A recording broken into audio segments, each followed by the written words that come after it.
أشهد أن لا إله إلا الله وحده لا شريك له وأشهد أن محمدا عبده ورسوله أما بعد فأعوذ بالله من الشيطان الرجيم بسم الله الرحمن الرحيم الحمد لله رب العالمين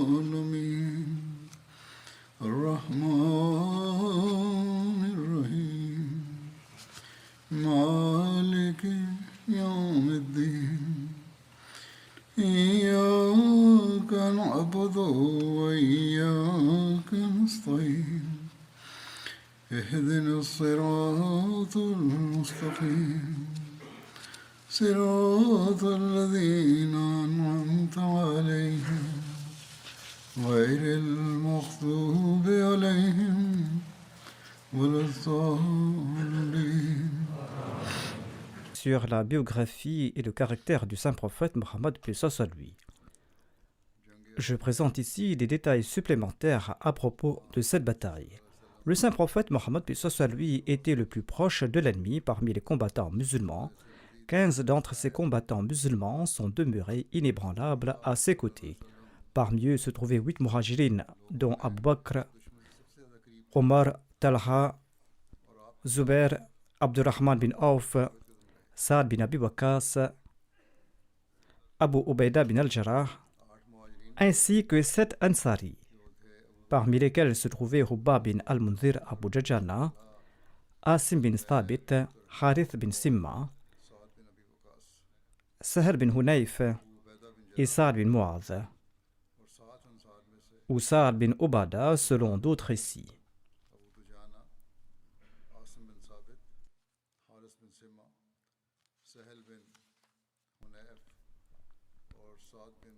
Mohammed bin Maslama était également de la partie. Certains relatent que 30 combattants sont demeurés inébranlables devant le saint prophète Mohammed paix soit lui.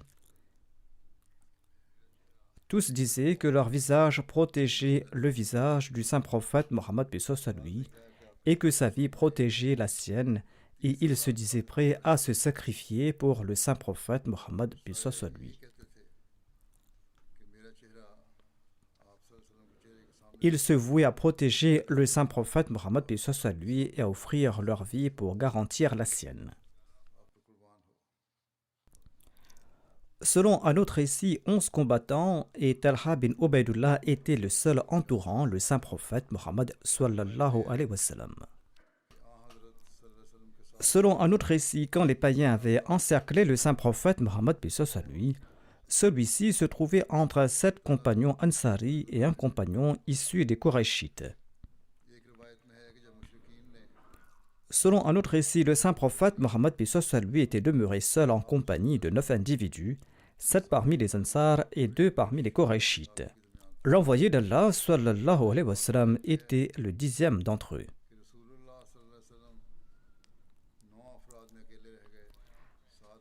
Les divers récits mentionnent des compagnons en nombre variable qui sont demeurés fermes aux côtés du saint prophète Mohammed sallallahu alayhi wa sallam. Selon la note de la cellule de recherche, on trouve mention de 30 compagnons. Une explication à ce propos est que le nombre de compagnons a fluctué selon les moments. Celui qui a vu 15 compagnons a mentionné 15 compagnons, et chacun a évoqué le nombre qu'il a vu. Les compagnons venaient auprès du saint prophète Mohammed paix soit lui et s'écartaient de lui, d'où cette différence dans le nombre. Cette explication semble être plausible, car comme je l'ai mentionné dans mes précédents sermons, les compagnons se regroupaient autour du saint prophète Mohammed paix soit lui et leurs rangs se brisaient en raison de l'assaut de l'ennemi. Ils se dispersaient et ils se réunissaient de nouveau. En tout cas, les compagnons ont fait preuve de fermeté et personne n'a eu peur de la mort.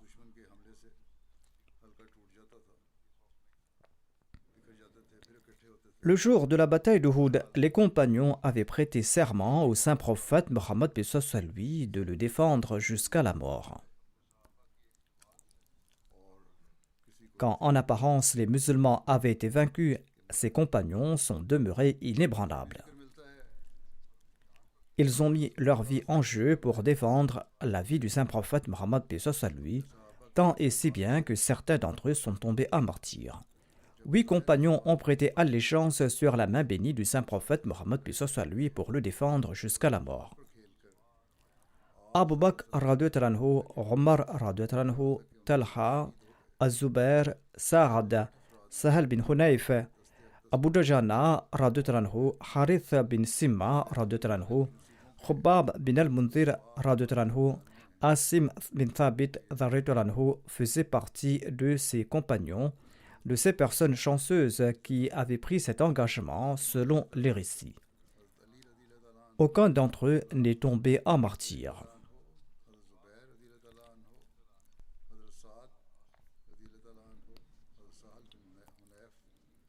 Dans son ouvrage Khasha'is al-Ashara, Alama Zamakhshari relate que le jour de la bataille d'Uhud, Zubair s'est tenu fermement auprès du saint prophète Mohammed paix soit lui. Il avait prêté serment au saint prophète Mohammed paix soit lui de le défendre jusqu'à la mort et de ne pas l'abandonner.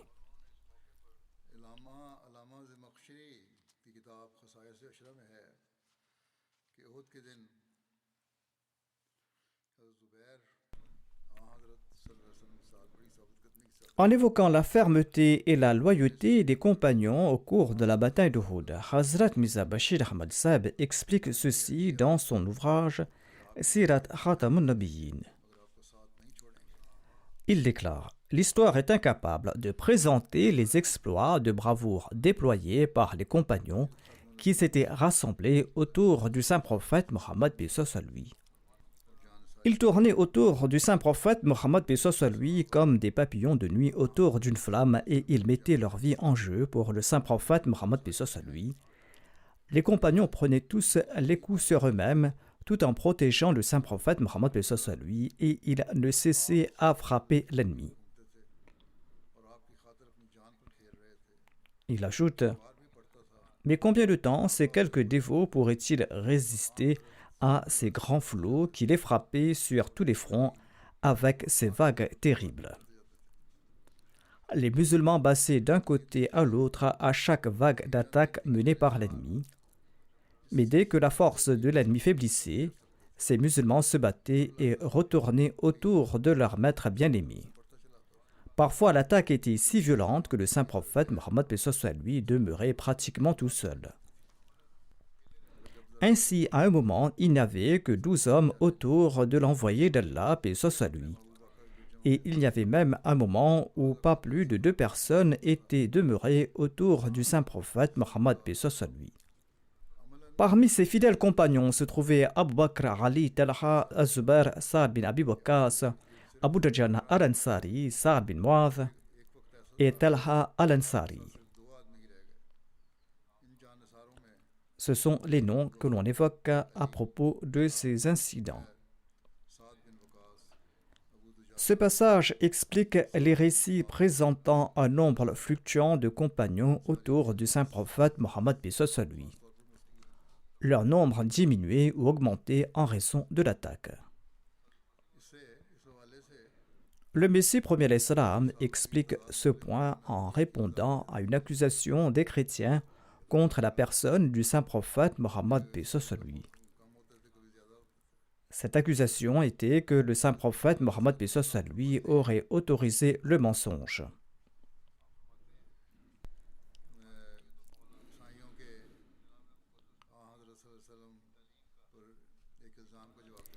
Le Messie premier l'Islam déclare: l'illustre enseignement de notre vénéré maître, le saint prophète Mohammed paix soit lui, se manifeste ici dans un exemple remarquable. Votre Yessou ou votre Jésus, quant à lui, a eu recours à la dissimulation comme du lait matériel, mais cette dissimulation a été expressément découragée par le saint prophète Mohammed paix soit lui. Cette dissimulation dénommée tawriya consiste à articuler une expression tout en ayant une intention différente dans le cœur, créant ainsi double sens. Le Messie premier l'Islam a clarifié davantage le concept de tawriya. J'ai déjà présenté la définition lexicale de ce terme. Le Messie premier l'Islam déclare: en période d'agitation, par crainte ou dans le dessein de préserver un secret, selon les principes de la sagesse, il serait approprié de présenter le sujet de manière à être saisi par les esprits perspicaces, tout en échappant à la compréhension des esprits moins aiguisés. En d'autres termes, il s'agit de s'exprimer avec sagacité sans mentir. Bien que le propos puisse revêtir diverses significations, une personne perspicace en saisira la réalité, tandis qu'une personne moins avertie demeurera dans l'ignorance et son attention sera détournée. Cependant, le Messie premier l'Islam souligne que, selon les hadiths, cette pratique va à l'encontre du plus haut niveau de la taqwa. Il souligne qu'il est impossible de prouver que le saint prophète Mohammed paix soit lui a menti. En résumé, le Messie premier l'Islam évoque la croyance chrétienne selon laquelle celui qu'ils prennent pour un Dieu a déformé ses paroles, même dans les détails les plus infimes. Le Messie premier l'Islam explique: le saint prophète Mohammed paix soit lui préconisait d'éviter autant que possible toute déclaration qui pourrait ressembler à un mensonge, même dans sa forme extérieure. Et le Messie premier l'Islam s'adresse aux chrétiens en disant que votre Yeshua à vous, c'est-à-dire votre Jésus à vous, n'a pas manifesté une telle rigueur envers la vérité. Une prétendue divinité aurait dû apparaître comme un lion rugissant au lieu d'adopter la dissimulation tout au long de sa vie et de formuler ses déclarations de manière ambiguë, s'apparentant ainsi à des mensonges. Ceci démontre qu'il n'appartient pas à la catégorie des êtres parfaits qui font face à leurs ennemis sans craindre la mort, plaçant ainsi leur confiance entière en Dieu.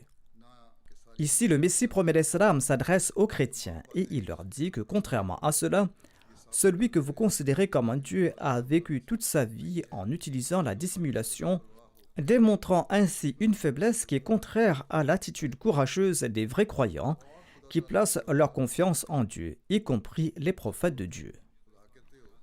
Je suis vraiment réduit en larmes lorsque j'imagine comment réagir si quelqu'un s'oppose à la timidité et au recours de la dissimulation, qui est une forme de mensonge d'un Jésus aussi faible. L'image de notre maître et des messagers se tenant tout seul lors de la bataille d'Uhud, déclarant courageusement face à des épées brandies: je suis Mohammed sallallahu alayhi wa sallam, le prophète de Dieu, je suis le fils d'Abdul Muttalib. Ceci contraste fortement avec l'image de votre Yeshua tremblant et conseillant à ses disciples de ne pas révéler sa véritable identité en tant que Jésus-Christ, une recommandation en opposition à la réalité, même si cette déclaration n'aurait pas mis sa vie en danger. J'en suis complètement abasourdi et je me demande, ô mon Dieu, est-il un prophète, celui qui fait montre de pareil courage dans la voie de Dieu? Ici, le Messie premier l'Islam a exprimé son étonnement en guise de réponse contre-argumentative. Le Messie premier l'Islam n'a pas rejeté le fait que Jésus était un prophète, il a plutôt souligné la condition du prophète que les chrétiens présentent dans leurs propres écritures et qui font de lui le Fils de Dieu. En dépit de cela, ces chrétiens osent accuser le saint prophète Mohammed paix soit lui d'avoir autorisé le mensonge ou la lâcheté.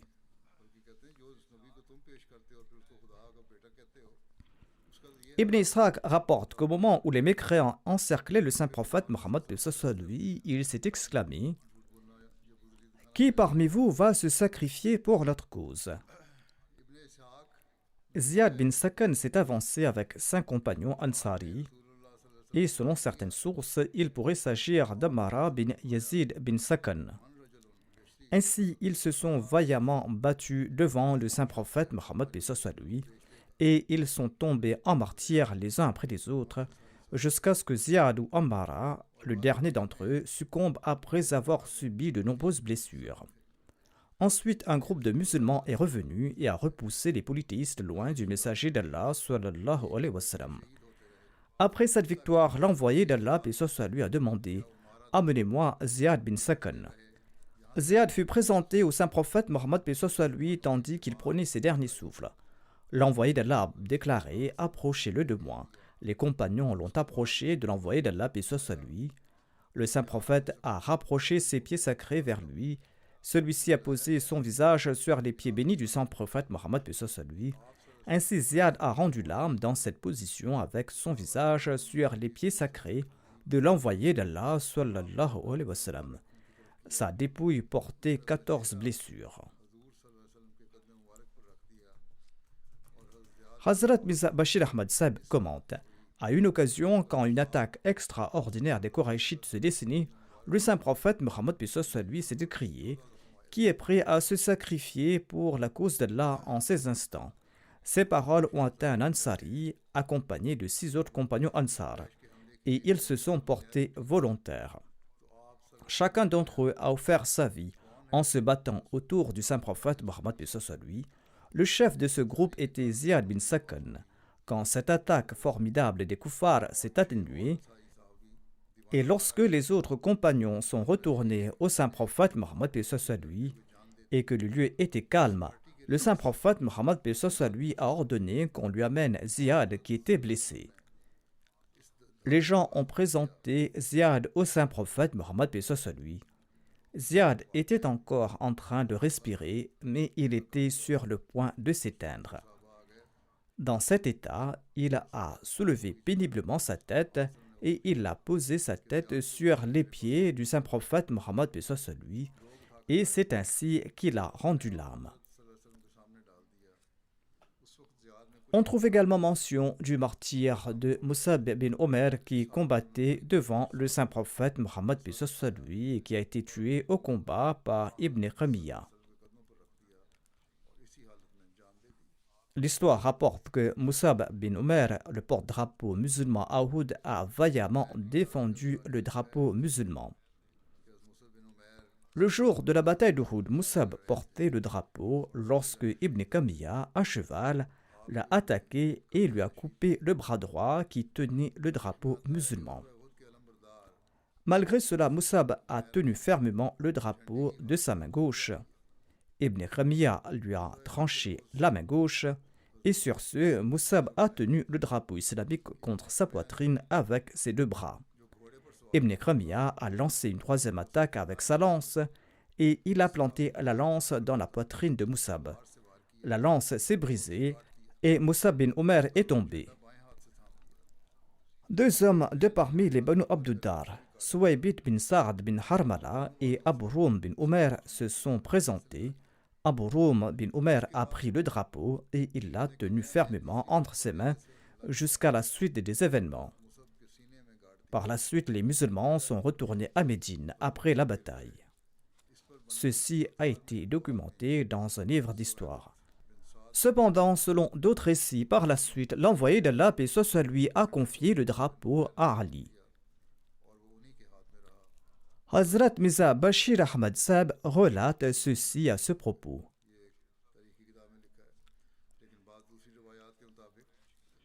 L'armée des Qurayshites avait à peu près encerclé les musulmans sur les 4 fronts. Et ils ne cessaient d'écraser les musulmans par des attaques répétées. Les musulmans auraient probablement pu se reprendre un peu de temps après, mais un guerrier audacieux parmi les Qurayshites nommé Abdullah bin Qamiya a attaqué Musab bin Omer, le porte-drapeau des musulmans, et il lui a tranché la main droite d'un coup d'épée. Musab a agrippé immédiatement le drapeau avec son autre main et il s'est avancé pour affronter Ibn Qamiya, mais lors de sa 2e attaque, l'autre main de Musab a été tranchée. Sur ce, Musab a joint ses 2 bras coupés ensemble dans un effort pour empêcher le drapeau islamique de tomber. Et il a tenu le drapeau contre sa poitrine. Sur ce, Ibn Qamiya l'a frappé une 3e fois et cette fois, Musab est tombé au sol en martyr. Un autre musulman s'est avancé immédiatement et il s'est emparé du drapeau, mais comme Musab ressemblait au saint prophète Mohammed, puis soit lui en taille et en silhouette,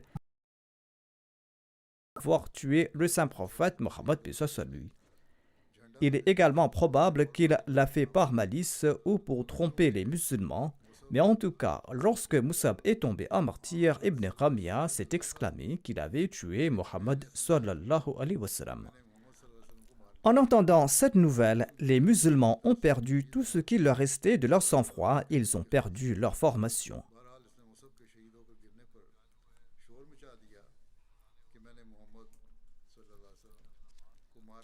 Comme mentionné, l'insouciance momentanée sur le champ de bataille d'Uhud a temporairement inversé la victoire de l'armée islamique.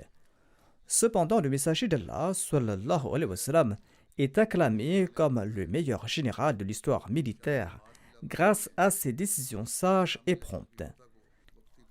Il a surveillé attentivement l'évolution de la situation de la bataille.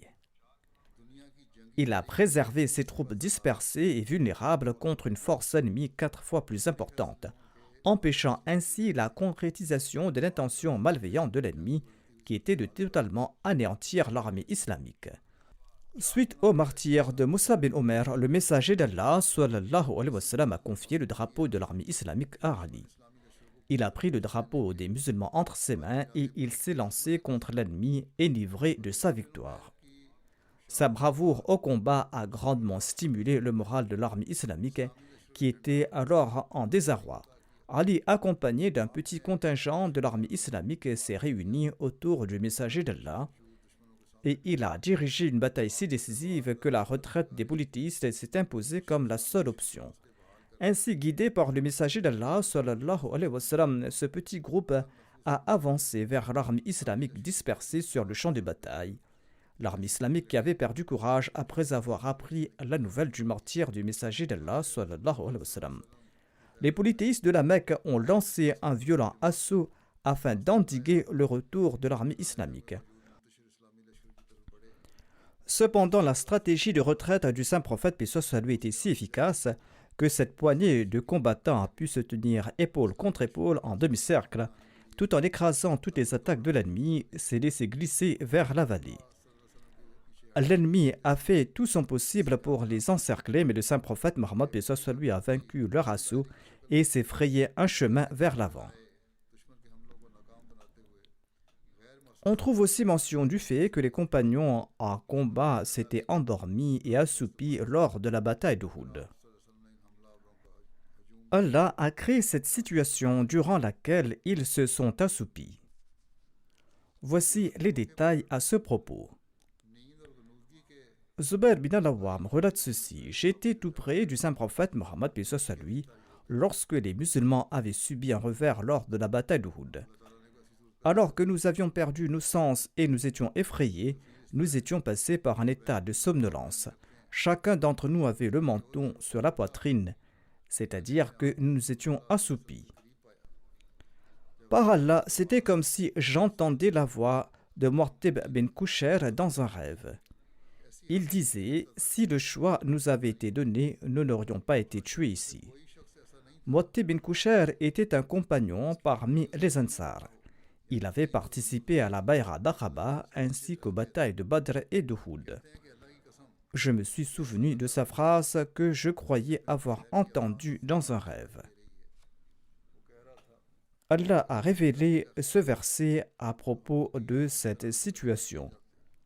Dans ce verset, il est dit: Thumma anzala alaykum min ba'dil ghammi amalatan nu'asan yaghsha ta'ifatan minkum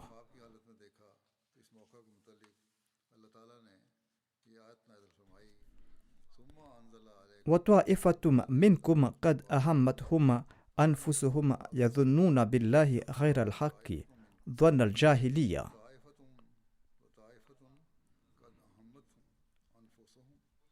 يقولون هل لنا من الأمر من شيء قل إن الأمر كله لله. Puis après l'affliction, il a fait descendre sur vous la paix, un sommeil qui a gagné une partie d'entre vous. tandis qu'une autre partie était inquiète pour elle-même, entretenant de fausses pensées sur Allah, les pensées de l'ignorance. Il disait: avons-nous une part dans les décisions? Dis-leur: toutes les décisions appartiennent à Allah. Ka'b bin Amr al-Ansari relate ceci: lors de la bataille d'Uhud, je me suis retrouvé en compagnie du saint prophète Mohammed paix soit sur lui, avec 14 membres de ma tribu. Nous nous sommes assoupis et cette somnolence était des plus sereines, quoique nous étions en pleine bataille. Chacun d'entre nous émettait le son d'un soufflet en ronflant. J'ai vu Bishr bin al-Bara bin Ma'rour qui avait laissé tomber son épée sans qu'il le sache, tandis que les polythéistes étaient sur le point de lancer l'attaque contre nous. En commentant sur ce verset, Feu le 4e calife a commenté que ce compagnon avait peut-être eu l'impression qu'il avait laissé tomber l'épée parce qu'il somnolait, mais ils tenaient fermement leurs armes, et quand celles-ci étaient sur le point de tomber, ils sursautaient. Le terme nuas a été utilisé et à la lumière des sens de l'expression amanatan nuasan, la traduction peut être résumée comme suit. Notamment qu'Allah vous a accordé après votre tristesse une sérénité qu'on peut qualifier d'assoupissement ou un sommeil porteur de paix. Ou il s'agit d'une paix qui avait l'effet du sommeil. Amanatan nuasan signifie baisser la tête temporairement en somnolant tout en ronflant. Ici, nuas ne signifie pas cette forme de sommeil. Il s'agit de l'état entre l'éveil et le sommeil. Avant de sombrer dans le sommeil, on passe par un état intermédiaire, quand tous les membres du corps sont engourdis. Si ce calme profond perdure, il se transforme en sommeil. Si l'on est en train de marcher dans cet état, l'on ne tombera pas, mais l'on sursautera et l'on saura par quel état on était passé. Mais si l'on sombre dans le sommeil, l'on ne contrôle plus les membres de son corps. Peut-être que Bishr bin al-Bara a sombré dans ce sommeil profond, mais c'était en tout cas un état de sérénité en dépit de la bataille. L'on peut tomber et c'est pour cette raison que l'épée est tombée de la main de Bishr. Même si l'on accepte tel qu'elle s'est fait, quand on passe par cet état, l'on reprend conscience et l'on sait que l'on est sur le point de sombrer dans un sommeil profond et l'on se réveille en sursaut. Allah affirme ici: nous vous avons fait passer par cet état de sérénité ressemblant à du sommeil. Mais il ne s'agissait pas d'un sommeil aussi profond pour vous faire perdre tout contrôle sur les membres de votre corps. Cet état vous a calmé, mais cet état ne vous a pas rendu inactif. Le recueil de Bukhari relate qu'Abu Talha a déclaré à ce propos: au cours de la bataille d'Uhud, nous nous sommes assoupis et j'étais sur le point de laisser tomber mon épée quand je l'ai ressaisie. Selon ce hadith, il ne s'agissait pas d'un sommeil profond au point où l'on laisserait tomber ce que l'on a entre les mains ou que l'on tombera en marchant. Il s'agissait d'un certain assoupissement en dépit duquel l'on maîtrisait encore les membres de son corps. Et si l'on est sur le point de tomber, l'on va se ressaisir. Cet assoupissement n'a pas gagné momentanément qu'une seule partie des combattants. Il s'agissait d'un état qui a duré quelque temps. Le récit suivant d'Abu Talha se trouve dans le chapitre des commentaires sur le recueil de Tirmidhi. Il relate à ce propos: le jour de la bataille d'Uhud, j'ai levé la tête pour constater que tout le monde s'assoupissait derrière son bouclier. Ainsi donc, en raison de l'éveil et en raison de la fatigue, ses compagnons étaient dans une mauvaise posture. Et c'est là qu'Allah leur a accordé cette sérénité. Il ajoute: c'était un état généralisé. C'est-à-dire, ce n'était pas un état ayant affecté un combattant par hasard. Tous les combattants en compagnie du saint prophète Mohammed paix soit sur lui ont été recouverts du ciel par cet état. Peut-être qu'ils en avaient besoin en cet instant-là afin de rafraîchir les membres de leur corps, étant donné qu'ils n'avaient pas eu le temps de dormir. En effet, on passe par cet état lorsqu'on est fatigué. En tout cas, tout le monde s'est assoupi durant la bataille, tandis qu'il faisait face à de très grands dangers. Il s'agissait là d'un miracle et pas d'un accident. Certaines personnes passent communément par cet état. Par contre, il ne s'agissait pas d'un événement fortuit, mais bel et bien d'un miracle. C'est Allah qui leur avait accordé cet état de sérénité. En citant Zuhri, Allama Abur-Razak a rapporté que le visage du messager d'Allah sallallahu alayhi wa sallam a été frappé 70 fois par des épées le jour de la bataille d'Uhud et qu'Allah l'a protégé contre toutes ces attaques. Ibn Hajar Asqalani affirme qu'il est également possible que Zuhri ait réellement voulu dire 70 ou que cette abondance soit en fait une exagération. En tout cas, le Messie premier l'Islam commente à ce propos que le plus courageux au combat était celui qui se tenait aux côtés du saint prophète Mohammed paix soit lui lors de la bataille, parce que le Messie premier l'Islam occupait la position la plus périlleuse. Gloire à Allah! Regardez ce qui s'est passé à Uhud, où les épées s'entrechoquaient. Une bataille acharnée se déroulait, et les compagnons pouvaient à peine endurer la violence de cette bataille. Mais cet homme seul se bat sur le champ de bataille avec un courage exceptionnel. Ce n'était pas la faute des compagnons, Allah leur avait accordé son pardon, mais l'objectif était de présenter un exemple de bravoure du messager d'Allah sallallahu alayhi wa sallam. À un moment où les épées s'entrechoquaient, il affirmait qu'il était Mohammed, le messager d'Allah sallallahu alayhi wa sallam. Il avait reçu 17 blessures mineures au front. C'était là une de ses qualités exceptionnelles.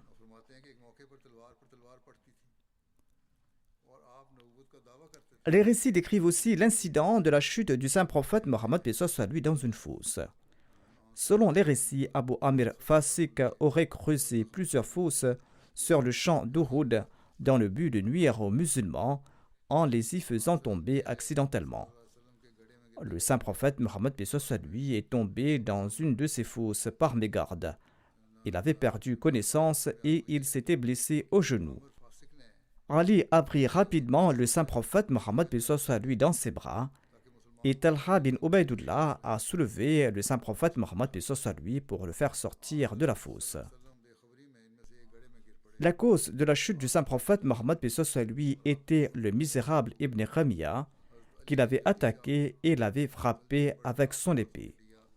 Bien que l'épée n'a pas eu d'impact, la blessure a provoqué un choc si intense au cou du saint prophète Mohammed paix soit lui que le saint prophète Mohammed paix soit lui a ressenti des douleurs au cou pendant un mois ou plus par la suite.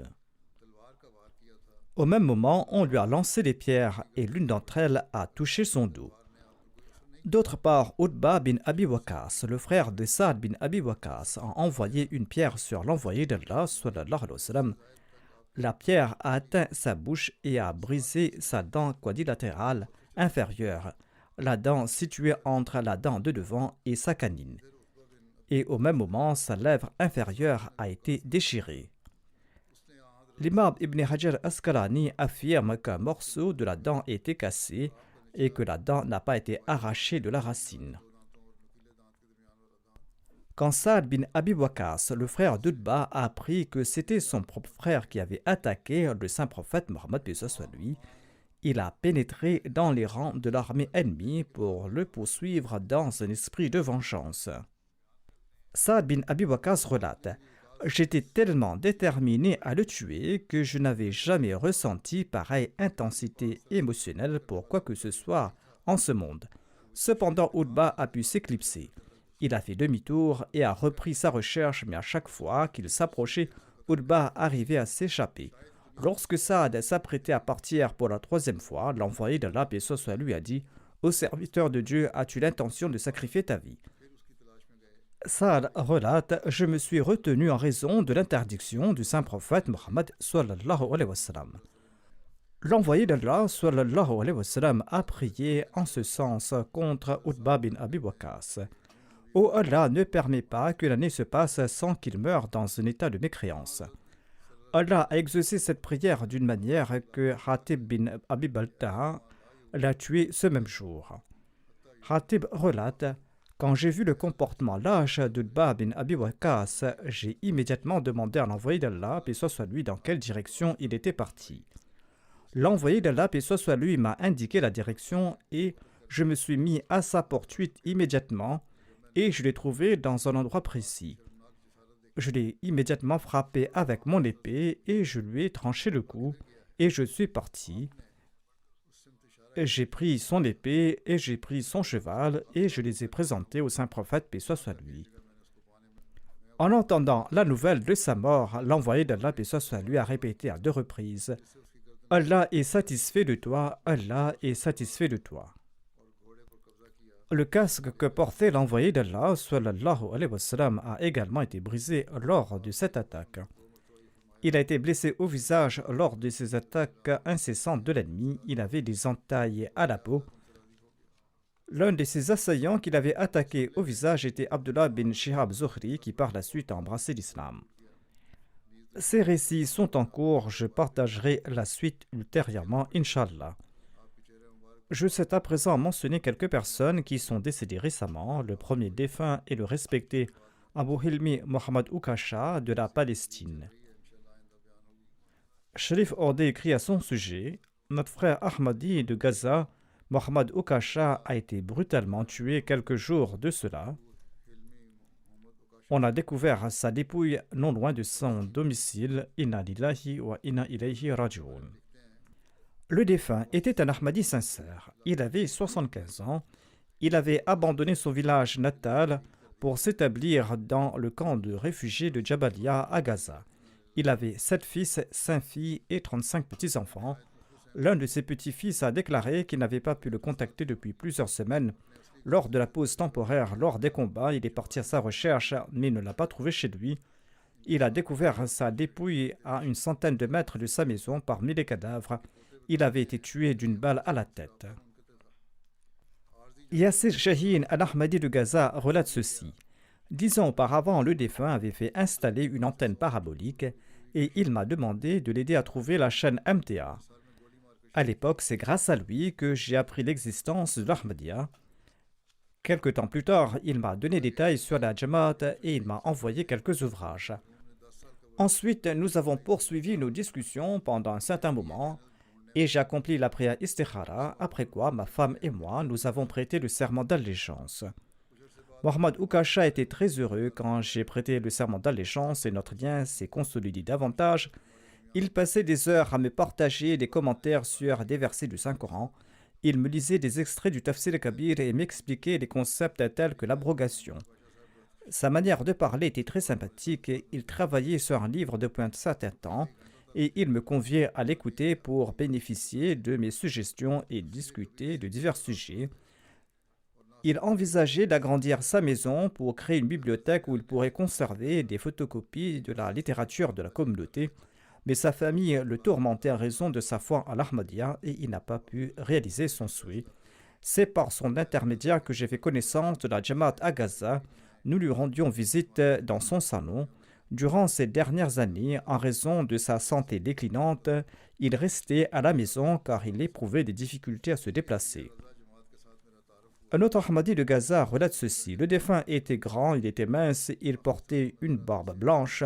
La piété et la vertu qu'il incarnait avaient un impact immédiat sur toute personne avec qui il conversait. Il était engagé dans le souvenir de Dieu et dans la lecture des ouvrages de la Jamaat. Il souhaitait bâtir une mosquée à proximité de son domicile. Après la guerre de 2014, il a écrit un article dans lequel il a dit que le jour était proche lorsque les tombes seraient bombardées et que les pierres tombales seraient dispersées, brisées. C'est exactement ce qui s'est passé. Il accueillait toujours tout le monde avec le sourire, malgré les difficultés. Sa générosité, son intelligence et sa capacité à saisir rapidement les pensées des autres étaient remarquables. Le docteur Youssaf relate ceci. Le frère Hilmi était très sincère.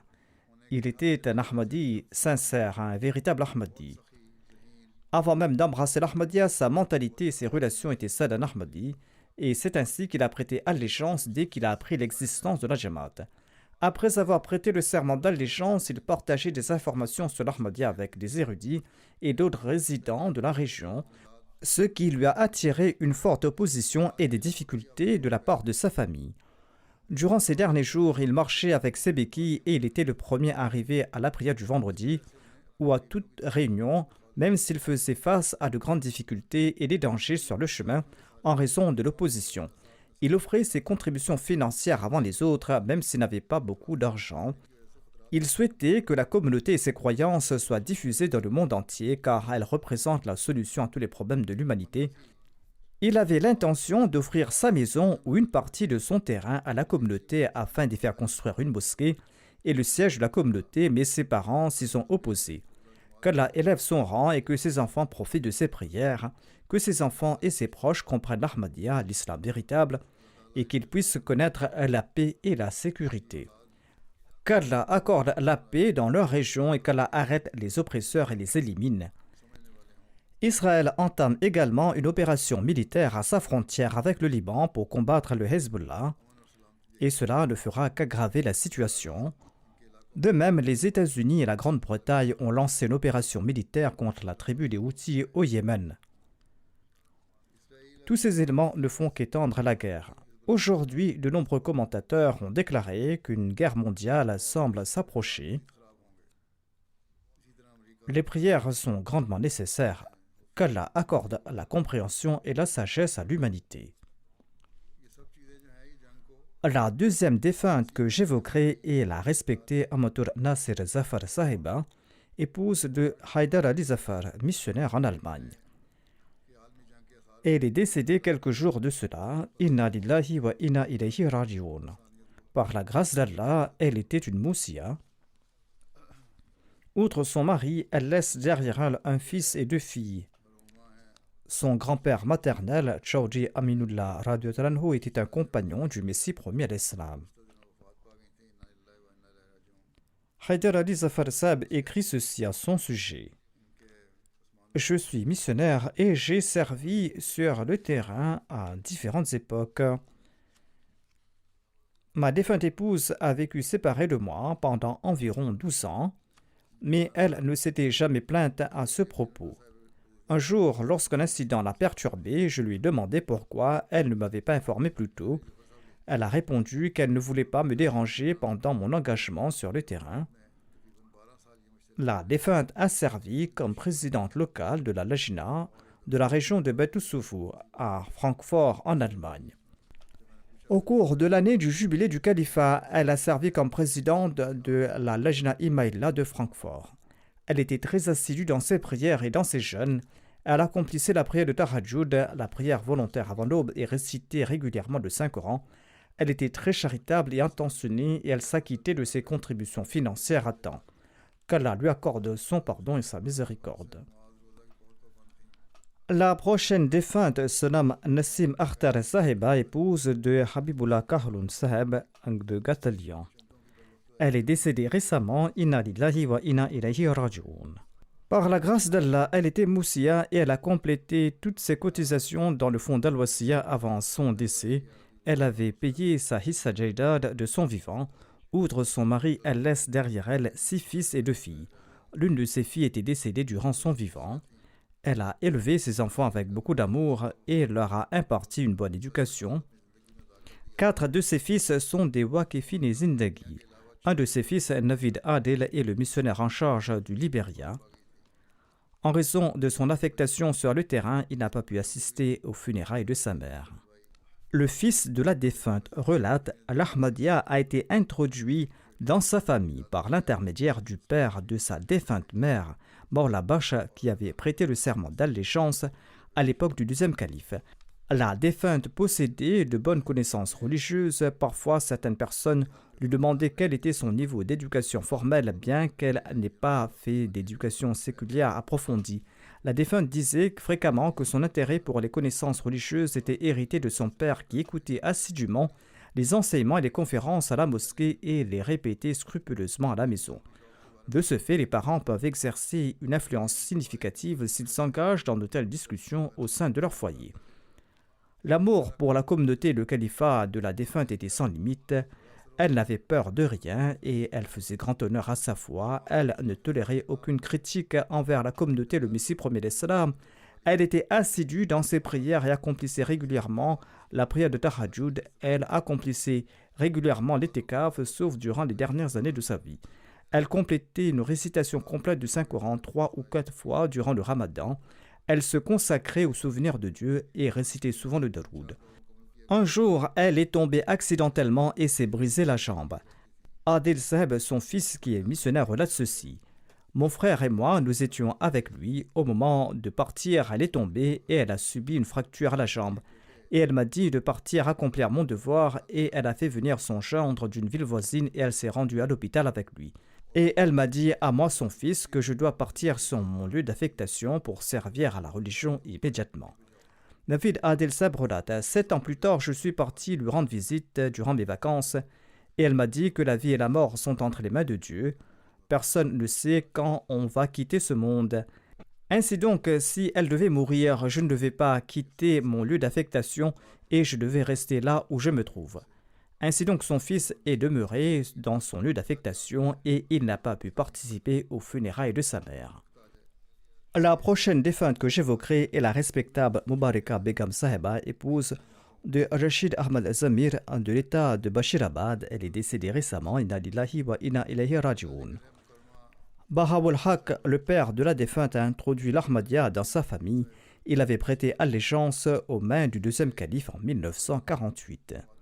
La défunte possédait des qualités extraordinaires. Elle accomplissait régulièrement ses 5 prières quotidiennes et la prière de Tahajjud. Elle était une femme pieuse et vertueuse qui servait la communauté de manière désintéressée. Elle a servi la communauté à divers titres. Elle a servi comme présidente de la Lajna et elle a passé presque toute sa vie au service de la communauté. Elle a enseigné le Saint-Coran à des centaines de garçons et de filles.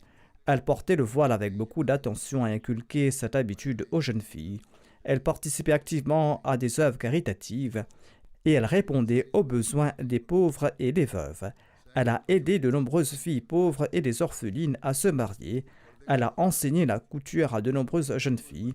Chaque vendredi, elle se rendait à la mosquée 2 heures avant les prières et nettoyait elle-même la zone réservée aux femmes. Ensuite, elle accomplissait des prières volontaires. Elle était très fidèle, elle était digne de confiance. De nombreuses femmes lui confiaient leurs bijoux et leur argent pour qu'elle les garde en lieu sûr, parce qu'elle était digne de confiance. Elle ne se disputait jamais avec personne et ne manquait jamais de respect à l'égard de quiconque. Elle possédait de grandes qualités morales. Elle était moussia par la grâce d'Allah. Elle a également enrôlé ses filles dans le programme d'Al-Wasiya quand elle s'est engagée dans ce programme et elle a encouragé les autres femmes de son village à en faire de même. Outre son mari, elle laisse derrière elle un fils et 5 filles. Elle était la belle-mère du missionnaire Othman Ahmad qui travaille pour la Rakim Press en Sierra Leone et du missionnaire Sa'adat Ahmad qui est affecté au Burkina Faso. Ces 2 filles mariées à ces missionnaires n'étaient pas à ses côtés durant ces derniers instants. Elles étaient au lieu d'affectation de leur mari. Sa fille, qui se nomme Asifa, a écrit ceci à son sujet. J'ai eu la chance de servir aux côtés de mon mari, Othman Ahmad, en Sierra Leone. En raison de mon affectation, je n'ai pas pu assister aux funérailles de ma mère et à son enterrement. De même, ma sœur cadette Mariam Bouchra se trouve au Burkina Faso et n'a pas pu, elle aussi, assister aux funérailles de notre mère. Qu'Allah leur accorde patience et courage. Qu'il accorde sa miséricorde et son pardon à la défunte et qu'il exauce ses prières en faveur de ses enfants.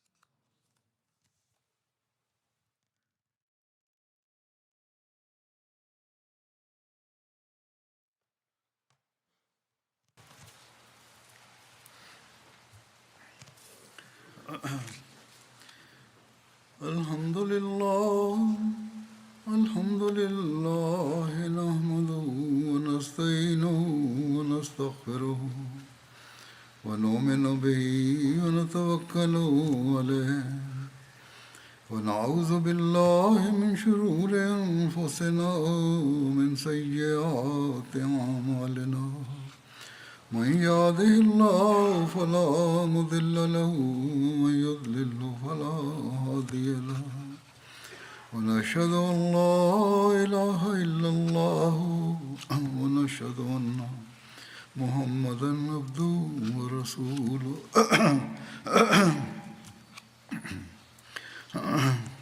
عباد الله رحمكم الله إن الله يأمر بالعدل والإحسان وإيتاء ذي القربى وينهى عن الفحشاء والمنكر والبغي يعظكم لعلكم تذكرون اذكروا الله يذكركم وادعوه يستجب لكم ولذكر الله أكبر